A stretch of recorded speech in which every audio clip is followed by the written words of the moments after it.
সহি বিরোধী দল, এই বিষয়টা নিয়ে বেশ কথা হচ্ছে। সারওয়ার তুষার এনসিপির নেতা, তিনি বলেছেন যে যারা সহি বিরোধী দলের তকমা তুলছে যে জামাত আসলে সহি বিরোধী দল না, তারা আসলে আওয়ামী লীগকে নর্মালাইজ করার চেষ্টা করছে। কারণ আওয়ামী লীগের সময় জাতীয় পার্টিও সহি বিরোধী দল ছিল না, এটার সাথে সেটাকে মিলিয়ে তারা আওয়ামী লীগকে নর্মালাইজ করার চেষ্টা করছে। আপনার কাছে কি মনে হয়?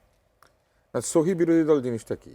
বিরোধী দলের একটা আচরণ থাকে, বিরোধী দল নির্বাচনে দাঁড়ায়, তারা নির্বাচনে ভোট চায়, সরকারে যেতে চেয়েছিল, পারে নাই বলে বিরোধী দল হয়েছে, কিন্তু অনেক বেশি ভোট বিরোধী দল হিসেবে যে যার ভূমিকাটা যতটুকু থাকা দরকার সেটি কি বিরোধী পালন? দল হিসেবে ভূমিকার কি কোনো নির্দিষ্ট করা জায়গা আছে? বিরোধী দল মানে কি সরকারের সাথে সারাদিন মারামারি করবে? ব্যাপারটা সেরকম না। আওয়ামী লীগের সময় যে বিরোধী দল তৈরি করা হয়েছিল, সেই বিরোধী দল আওয়ামী লীগের কথা শুনে চলতো।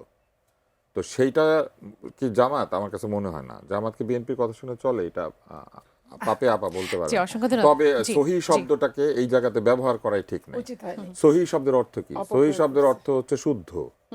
তো সহি শব্দটাকে যেখানে সেখানে ব্যবহার করাটা ঠিক না।